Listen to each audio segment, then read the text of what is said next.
Македонија се соочува со сериозни социјални и демографски предизвици. Покажува најновата анализа на УНИЦЕФ, во која што се вели дека детската популација е намалена за дури 18% од 2011 до 2023 година. Дополнителен проблем е иселувањето на младите лица. Токму на оваа тема разговараме со мојот денешен гостин, универзитетскиот професор Страшко Стојановски од Штипскиот универзитет Гоце Делчев. Добар ден и добре дојдовте. Добар ден, ви благодарам на поканата, навистина ми е задоволство.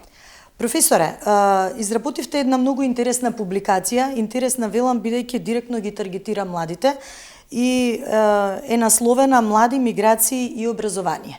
Проблеми со кои што се соочуваме години наназад и за кои што велам дека имаме сериозни индикатори каде лежат овие проблеми, но можеби прашањето клучно е како да се решат истите. Постојат ли решенија?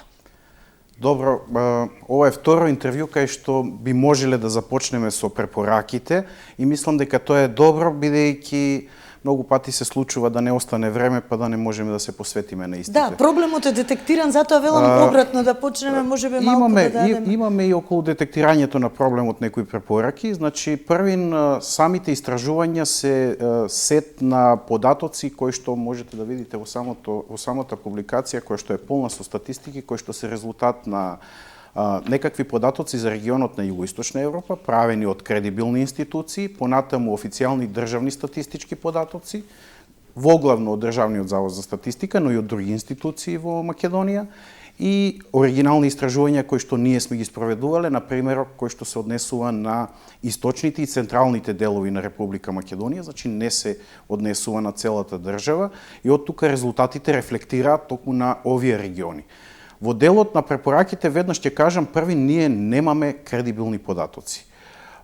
Навистина е жално ова да се каже, меѓутоа, ако ги земеме официјалните статистички податоци и, например, еден индикатор, тоа е она што беше објавено во The Economist во 2013 година, а се базира на истражувања, односно пак кредибилна институција, Светската банка, кај што се проектира дека од Македонија од независноста до 2013 година се иселени помеѓу 450 и 650 илјади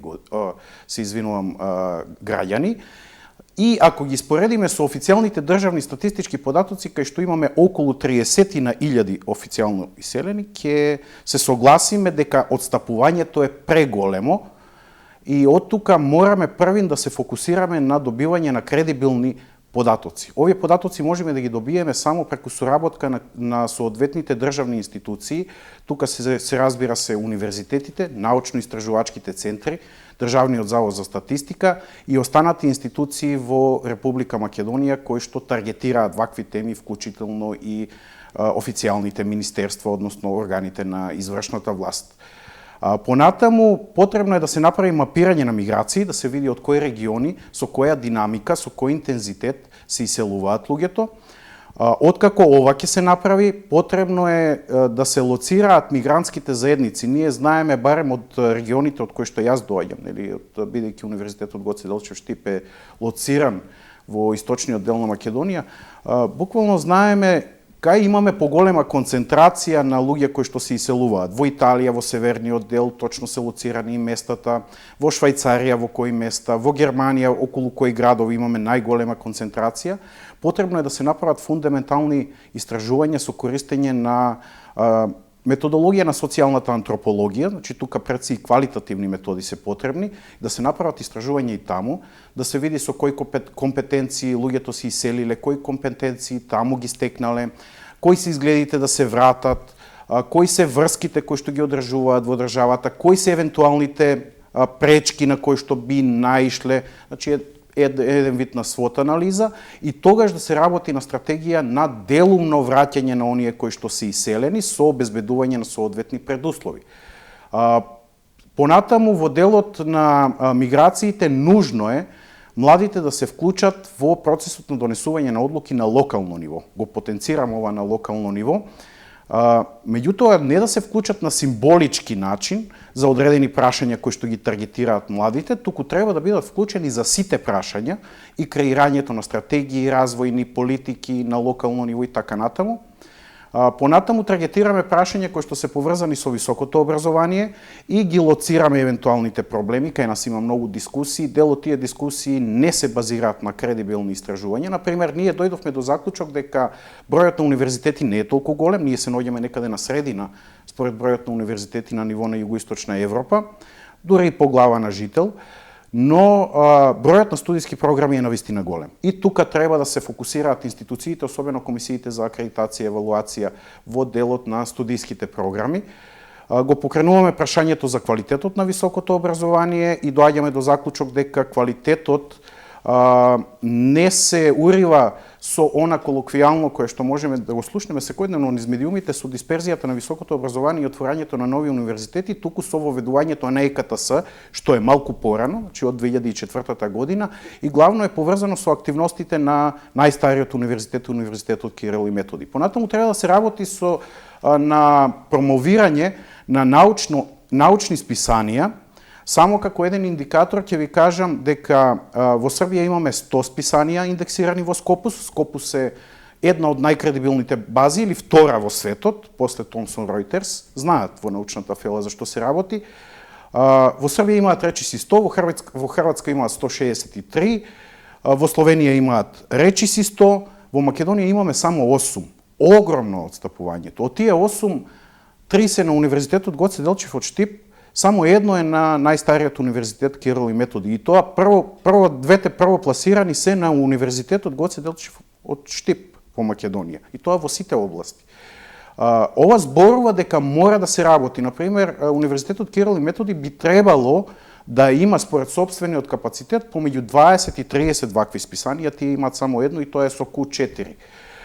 Понатаму, со оглед на демографскиот потенцијал со кој што располагаме, ние мораме да се фокусираме и да креираме нешто ново, а тоа е интернационализација на студиските програми. Ние мораме да работиме на студиски програми кои што би биле на англиски јазик, нешто што веќе го работиме на нашиот универзитет, и да привлекуваме студенти и од регионот, меѓутоа и од подалеку, нешто што било случај, например, во поранешна Југославија, кога имало во Штип, например, само 2 факултети кои што биле под УКИМ, имало и тогаш студенти. Исто така, во овој дел би требало да се фокусираме и на одредени прашања кои што го таргетираат квалитетот на високото образование и на крајот она што произлегува од самите истражувања кои што ние ги правиме, а тоа е зајакнување на традиционалните семејни врски, затоа што видовме преку нашите истражувања дека семејството е основната клетка која што ги врзува оние кои што се иселиле или делумно мигрирале или можеби времено мигрирале со националниот контекст, односно со државата, регионот, градот и така натаму. Значи мора да се адресираат вакви прашања, да се фокусираме, да бараме одговори и се разбира институциите да делуваат во насока на промовирање, на враќање на младите во државата. А за ова да се случи, имаме една препорака која што и баш не е популарна, особено тука не во главниот град, бидејќи ние ја анализираме подеднакво и внатрешната миграција, за која што никој не зборува, а се чувствува надвор од Скопје, а тоа е суштинска децентрализација веднаш. Дури метафорички велиме, многу пати на интервјуа знам да кажам, децентрализација вчера. Мора да се направи децентрализација со зголемување на ингеренциите и капацитетите на општините, нешто што е пракса, било пракса и кај нас во поранешната Југославија и што е пракса во Европската Унија, па дури и да се отвори дискусија за дисперзија на дел од органите на централната власт, само како еден индикатор, или еден пример, ќе ви кажам, најголем дел од гледачите најверојатно не знаат кај се наоѓа градот Улм во Германија, а таму е седиштето на Уставниот суд на Германија.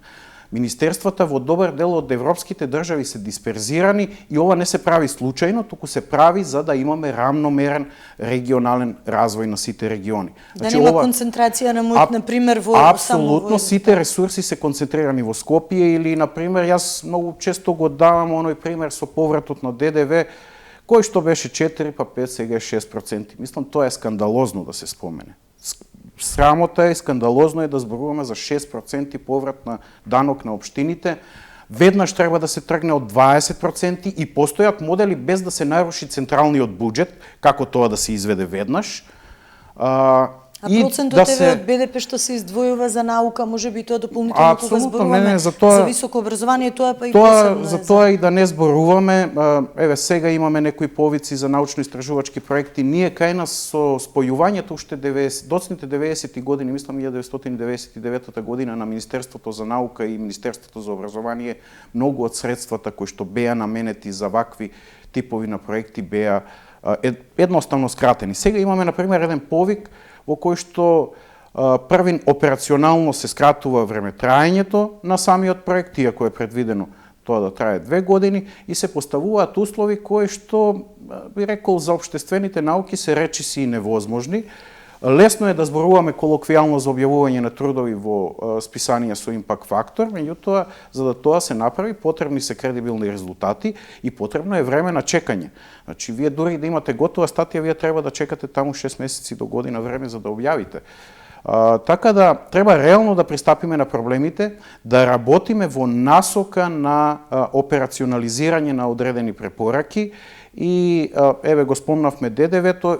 Тоа не значи дека ако тргнеме со 20% сега тука треба да останеме, туку треба да се направат проекции да се оди кон најмалку 1/3 од даноците. Ова е само еден индикатор, кој што, односно една препорака која што ја даваме и која што е изводлива, и мораме да работиме на овој план доколку сакаме да имаме колку толку демографски потенцијал, а ситуацијата надвор од Скопје, особено регионите од кај што доаѓаме, е навистина, не би рекол ни катастрофална, туку катаклизмична. Тоа низ бројки како изгледа, професоре?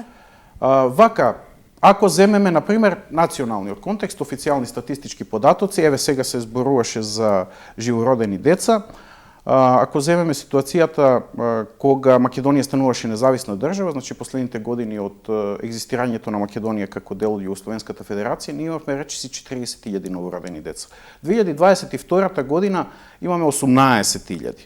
Меѓутоа, ние вкрстувајќи ги податоците, заклучивме дека неколку илјади, значи 2 до 3 илјади се губат од раѓањето до тргнување во прво оделение на училиште. Сега таа бројка е уште намалена. Понатаму, неколку илјади ни се губат од прво оделение до 4-та година средно образование. Имавме податоци, оваа година е малку намалено, например, во Штип, меѓутоа сме имале ситуации во Штип, например, во сите училишта, во текот на годината да се иселат до 150 ученици. Тоа е навистина. Поради фактот што цели семејствата се иселуваат, вообичаено одат првин дел од членовите на семејството, откако ќе подготват условно кажано терен, ќе се акомодираат во државите во кои што заминуваат, понатаму го повлекуваат целото семејство и имаме секоја година во текот на учебната година испишување на ученици, и ова се случува во сите градови, некаде помалку, некаде повеќе. И ова е навистина сериозен индикатор, значи нас ни останува многу мал потенцијал кој што постојано се намалува, демографски потенцијал, а демографијата е прашање број 1 во државата. Сите проблеми во државата доаѓаат од луѓето и сите решенија доаѓаат од луѓето. Доколку ние немаме демографски потенцијал, тогаш навистина не знам за каква иднина би зборувале, да не зборуваме за одржливост на одредени економски параметри, на пензискиот фонд и така натаму, тоа нека го елаборираат економисти, меѓутоа навистина сериозно треба да се размислиме за тоа во кој правец би се развивале. За многу работи доцниме, меѓутоа се надевам дека пак еве покренуваме дискусии, даваме препораки и врз основа на овие препораки некаде би имало слух за креирање стратегии. Пак ќе кажам, за да се креираат одредени стратегии, јас, например, скоро, есента, мислам дека ја видов стратегијата за високо образование, навистина ништо ново не видов таму. Освен проблемите со трезорот, кои што се реални проблеми, од овие индикатори кои што ги споменав околу студиските програми, јас не видов кредибилни податоци. Она на што ние обрнуваме внимание, може би треба да се фокусираме, се оригиналните истражувања кои што ги имаме, а тие истражувања се фокусираат, се правени лонгитудинално првин, последните 15 на години, значи во временски интервали, и се фокусираат на две главни прашања, тоа се прашањето на миграција и прашањето на високото образование, особено преминот од секундарно кон терцијално образование, односно од средно кон високо образование. Например, доколку ги споредиме податоците за перцепциите за тоа дали младите би сакале да останат или да заминат во друга држава од 2014-та, 2018-та и 2022 година, кога сме ги правеле овие истражувања, можеме да видиме тенденција на намалување на оваа перцепција. Значи, од некаде 77%, значи тоа е благо под 80% од младите кои што би сакале да заминат, тоа е страшна бројка. Сега се намалуваат на некои 58%, што е пак повисоко од регионалниот просек. Ако ги гледаме податоците на Балкан Барометар, например, највисока перцепција за миграција имаме во Косово и во Албанија, која што се движи помеѓу 50 и 60%. Значи, регионите на Источна Македонија се во рамките на оваа највисока тенденција во рамките на регионот на Југоисточна Европа. Во Македонија последните се под некаде под 40%, помеѓу 35 и 40% од младите, тоа е просекот кој што би сакале да мигрираат, што значи дека регионот се уште значително одстапува во насока на преферирање на миграција во други држави. Понатаму во делот на високото образование ние забележавме нов тип на миграција, која што се јавува последните, би рекол 7-8 години, не повеќе од тоа, а тоа е образовна миграција. Ние сме имали претходно потенцијални студенти од средните училишта во Македонија кои што заминувале и студирале, меѓутоа тоа не се правело на организиран начин, како што го имаме сега. И главниот проблем тука го имаме со одлив на студенти во Словенија. Тешко е да се најдат податоци, меѓутоа оние ние што ги пронајдовме податоци зборуваат дека до 1500 годишно се запишуваат на сите универзитети во Словенија. И дури од нашиот регион, односно од регионите кои што ние ги истражувавме, забележавме во периодот од 2018 и до 2023 година дуплирање на оваа тенденција. Значи, од некои 12-13% кои што би сакале да студираат, пак се ова перцепција надвор од државата, сега скокна процентот на 23% за сметка на намалување на тенденцијата за студирање на државните универзитети. Приватните универзитети, например, се околу 10% и тука имаме константа, но кај државните имаме намалување. И она што е интересно, например, кога ги вкрстуваме податоците, бидејќи тоа го правиме за да видиме одредени трендови и одредени специфични индикатори, кај универзитетот, оние кои што како преференца го одбрале универзитетот Гоце Делчев од Штип, бидејќи тој и УКИМ се најпопуларни од државните во овие региони, одстапувањето, односно преференцата дека можеби ќе студираат и надвор од државата е 3%, што е на ниво на статистичка грешка.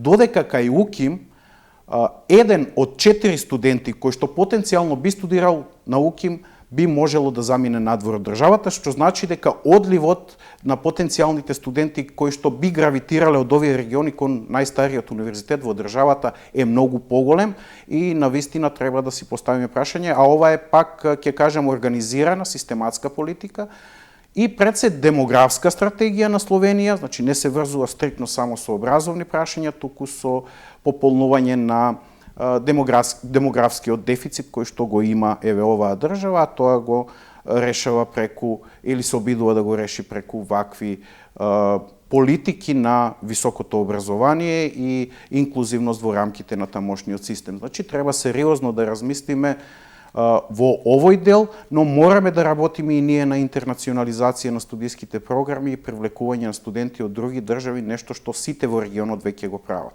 Така, дигитализацијата дополнително, олеснување и така натаму. Околу дигитализацијата само ќе споменам дека, да не излезе сега дека е фалба, на Универзитетот Гоце Делчев во Штип е воведен дигитален модел кој што функционира повеќе од 15 години. Ајде, 20 години е многу, не постои универзитетот толку.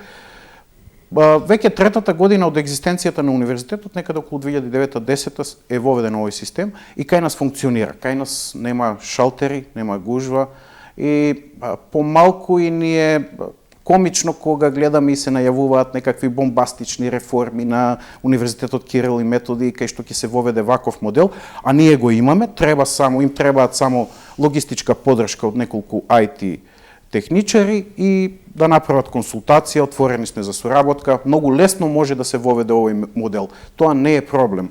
Меѓутоа, и тоа е техничко решение на крајот од денот, не е некаква суштинска реформа. Ние сепак треба да зборуваме за суштински реформи. Или пак, ако зборуваме за квалитетот на високото образование, прашање кое што исто така се отвора. Ви споменав дека хиперпродукцијата на кадрите се случува периодот од 2004 година со воведувањето на ЕКТС до 2010 година. Со продуцирањето или почетокот на продуцирањето на кадри на Универзитетот Гоце Делчев Штип некаде 2011-2012 кога излегуваат првите генерации, на ниво на региони само имаме благо покачување, благо, тоа е околу 5% можеби, и потоа стагнација и опаѓање. Меѓутоа, она што се случува, например, ако ги земеме вкупниот број на студенти запишани на универзитетите 2000-та, односно на дипломирани 2000-та, до 2010-та ќе видиме дека тројно е зголемен.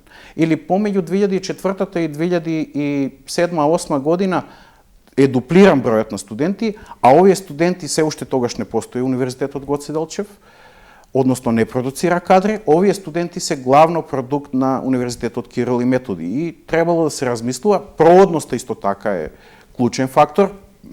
Правевме и индекс на проводност и дојдовме до заклучок дека, например, последните податоци кои што ги земавме, пак се релативно постари, е дека проводноста на УКИМ е некаде околу 35% од запишаните до редовно дипломирани. Пак е овој некако на некој начин провизорен ориентационен индекс, меѓутоа има методологија како е креиран, може да се провери, додека на Гоце Делчев е околу 25%, значи помала е проводноста кај нас. На приватните универзитети оди дури до 80%. Но, ако го земеме и ги споредиме податоците на УКИМ, со воведувањето првите години од воведувањето на ЕКТС и денес, тогаш ќе видиме дека овие години, значи после 2004 година, проводноста на УКИМ оди речиси на ниво на приватните универзитети, значи оди над 60%, што е навистина проблем. Имаме интересен податок, еден од приватните универзитети има над 100%, што ќе кажете е навистина невозможно, меѓутоа има зашто тоа е така, имаат префрлање во меѓувреме, значи од редовно запишаните до дипломираните тие имаат повеќе студенти, затоа што предпоставка е од државните универзитети се префрлаат на приватните во текот на студирањето и можат да дипломираат на овој начин. Треба исто така да се размисли, тоа е политика која што Хрватска, например, ја реализира во делот на високото образование, регулираните професии да се извлечат надвор од приватните универзитети. Специфично за целиот регион на југоисточна, па би рекол и источна Европа, е дека се уште квалитетот на високото образование е врзан со концептот на државно образование, не на приватно, за разлика од Соединетите американски држави. И особено регулираните професии кои што се бараат одредени предуслови, како што се правните факултети или факултетот за медицинска наука, за медицински науки, треба да се внимава кога ќе се даваат акредитации на приватните универзитети, дали исполнуваат критериуми и дали обезбедуваат квалитет. Хрватска тоа го ограничи само на државните универзитети, можеби во оваа насока треба да одат реформите. Така, имаат и тие сериозни проблеми, еве, кога говориме и регионално, нели, за одлив на работоспособно младо население, рековте демографскиот потенцијал е можеби клучната алка на кога треба да се размислува за креирање на некои подолгорочни стратегии и политики. Меѓутоа, може ли да издвоиме, професоре, конкретно кои се фактори што директно влијаат да се замине надвор? Да, ние се обидовме да ги детектираме. Првиот фактор кој што и не е неочекувано дека излезе како прв е економскиот фактор. Значи, младите сакаат подобра перспектива, пред се во делот на економијата, и ако забележиме, ние бидејќи пак ќе кажам правевме и вкрстувања, најголем дел од младите би сакале да одат привремено за да заработат и потоа да се вратат назад. Меѓутоа, овој тренд опаѓа, за разлика од друг вид на миграција, веќе ја споменавме, тоа е образовната миграција. Значи сега се повеќе од младите би сакале да одат и да студираат надвор од државата, примарно. Има дел кои што би сакале да изградат професионална кариера. Она што исто така го забележавме е интенцијата за трајно иселување и таа се движи некаде, значи перцепции, пак се работи за перцепции, релативно високи примероци имавме, иако на ниво на региони работевме, не на цела држава. Некаде помеѓу 15 и 20% од младите размислуваат да заминат и да не се вратат, што е навистина огромна бројка. Ви споменав за привремено иселување или врз база на различни други критериуми, одевме и дури до 80%. Се зголемува, например, трендот за туристички патувања, кое што резултира или е резултат од подигањето, релативното подигање на социоекономскиот статус на населението во Македонија. Меѓутоа, трендовите се навистина многу големи. Понатаму, она што е светски тренд и што е проблем за сите земји од Источна Европа, предимензионирањето на очекувањата наспроти можностите. Значи, тоа е навистина голем проблем.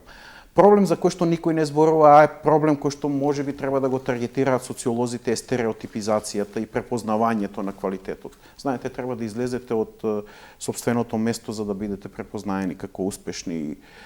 Колку добро си ги цениме или колку доволно ги цениме младите кои што ги имаме тука.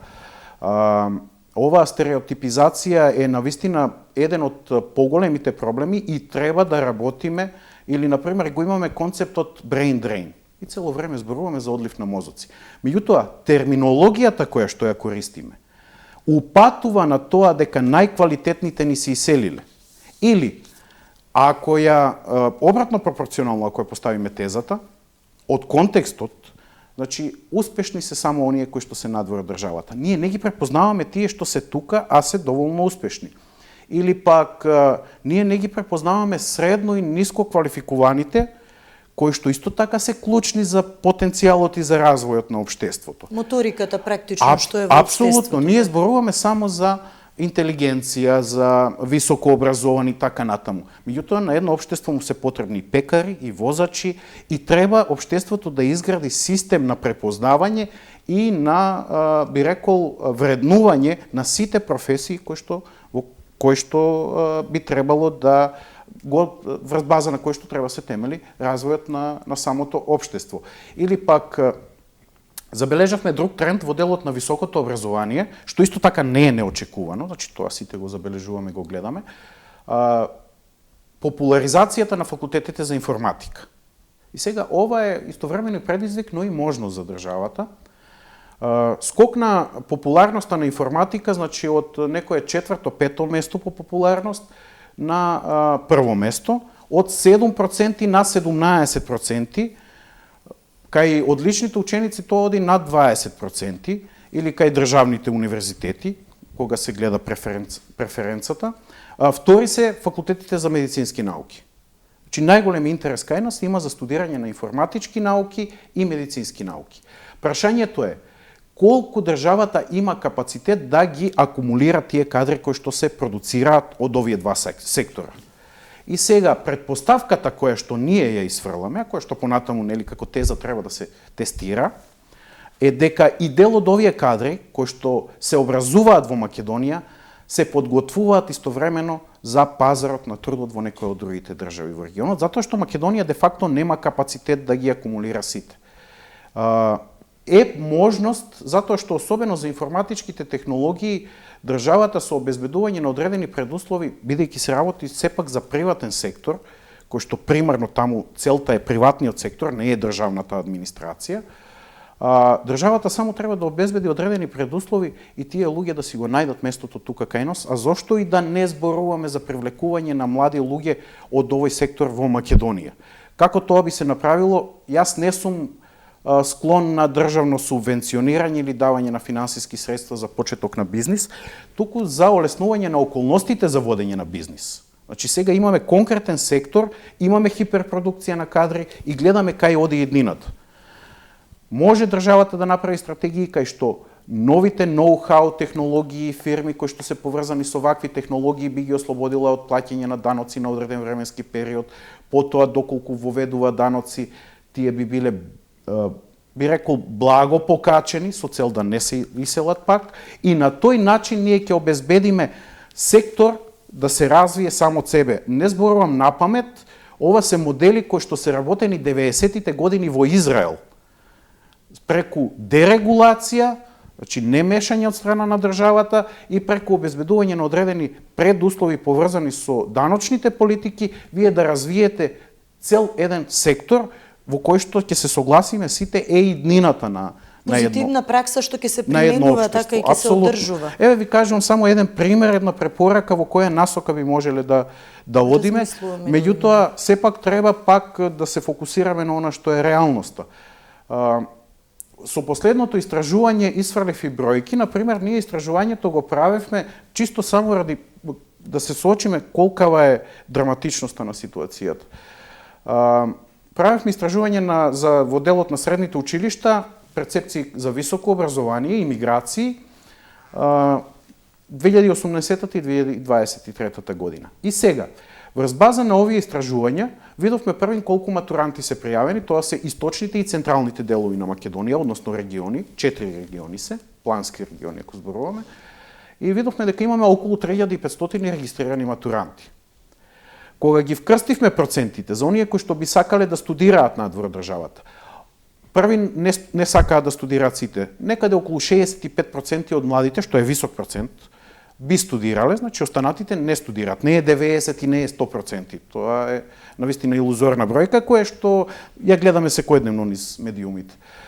И од оние кои што ќе останат, некаде околу 25%, значи претпоставка е дека тие се ниско и средно квалификувана потенцијална работна сила, 25% размислуваат веднаш да си заминат.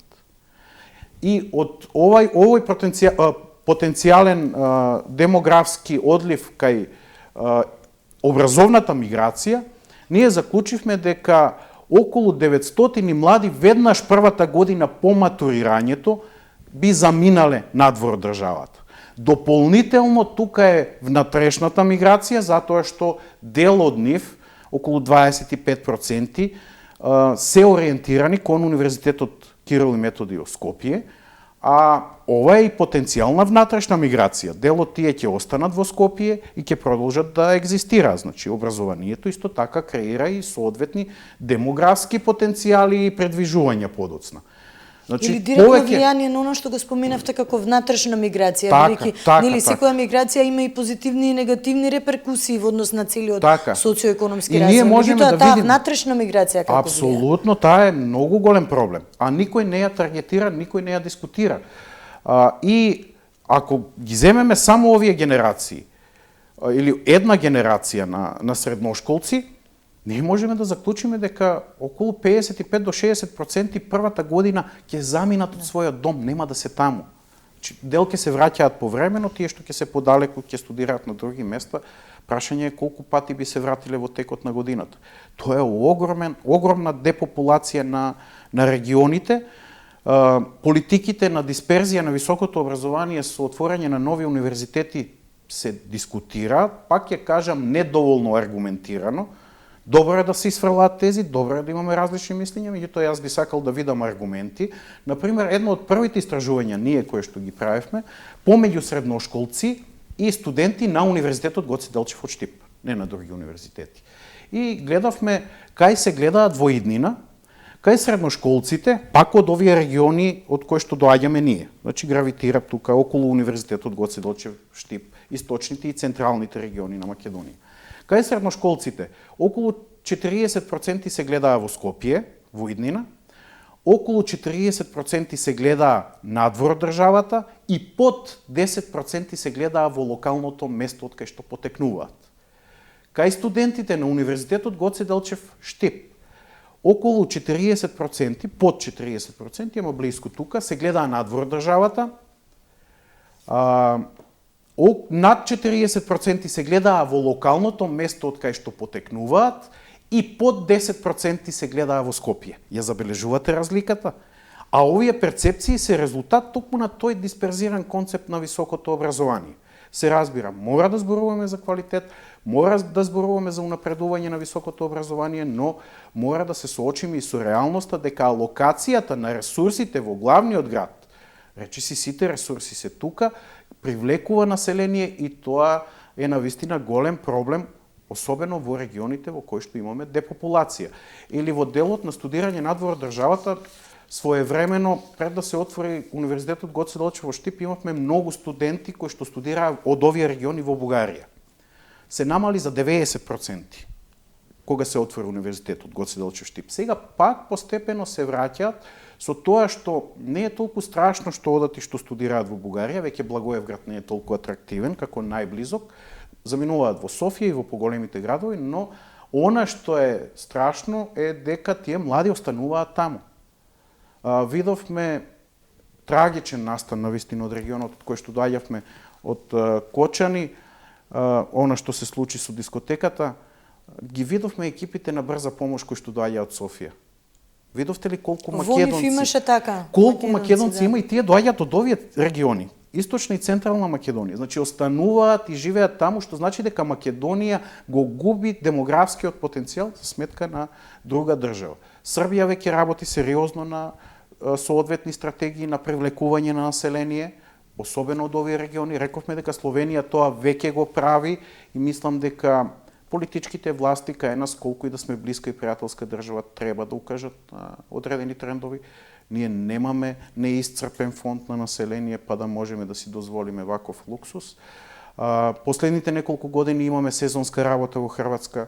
Значи, цели не автобуси, илјадници луѓе, стотици луѓе одат од овие региони, стотици на ниво на градови. Ако замислите цел конвој на автобуси, сега уште малку ќе тргнат и тоа се лоцирани на одредени места од одредени градови во Хрватска. Треба да си размисли државата на кој начин ги решавала овие проблеми, меѓутоа треба први мерливи, конкретни податоци за реалната ситуација, а потоа и одржливи политики во насока на она што го имаме како демографски потенцијал или демографски ресурс. Го споменав примерот со информатичките технологии, кај што релативно лесно ние можеме да развиеме цел еден нов сектор, кој што патем и се развива. Веќе мислам дека баран на пазарот на труд, апсолутно мислам дека поминаа 1 милијарда веќе во овој сектор, а потенцијалот е огромен. И навистина е луксус да ги изгубиме овие млади луѓе поради несоодветни даночни или демографски политики кои што би ги граделе. Навистина ќе биде трагично да ги изгубиме со многу мали чекори, би рекол, и малку поголема идеја за воиднина, да гледаме во перспектива. Ние би можеле да ги задржиме, а зошто и да не привлечеме и од останатите држави.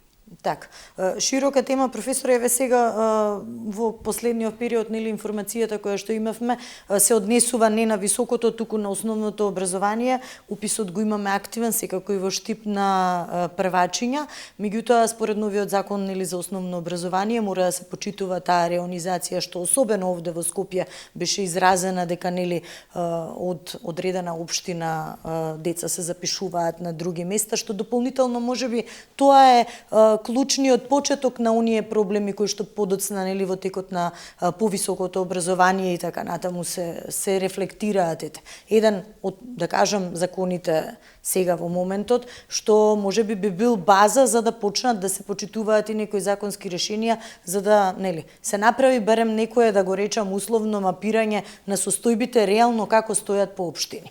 Така, да, апсолутно. Значи, мора да се зборови за основното и за средното образование, мора да знаеме ние со колкав потенцијал имаме, колку луѓе се иселуваат. Пак ќе се навратам назад. Имаме податоци од Светска банка до 2013 година. Пак зборувам, ова е од 90-тите години до 2013 година. Со се природниот прираст тука се одбива.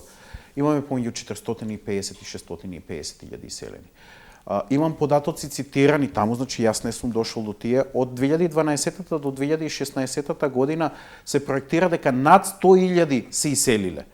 Ако ја следиме оваа динамика, ние од државата од независноста до сега сме изгубиле некаде околу 700 до 800.000 граѓани. Што ова не зборува дека сите трајно се иселиле. Дел од нив привремено работат, се враќаат, се разбира, дотациите, она што е поврат на средства, инвестирањето во недвижнини тука исто така придонесува за економскиот развој. Меѓутоа, ова со се природниот прираст, ова зборува дека во Македонија реално ние имаме помеѓу 1,3-1,5 милиони граѓани. И сега ова јас не би требало да го кажам, Државен завод за статистика излегол со бројка колкава и да е, но овој проблем го имаат сите.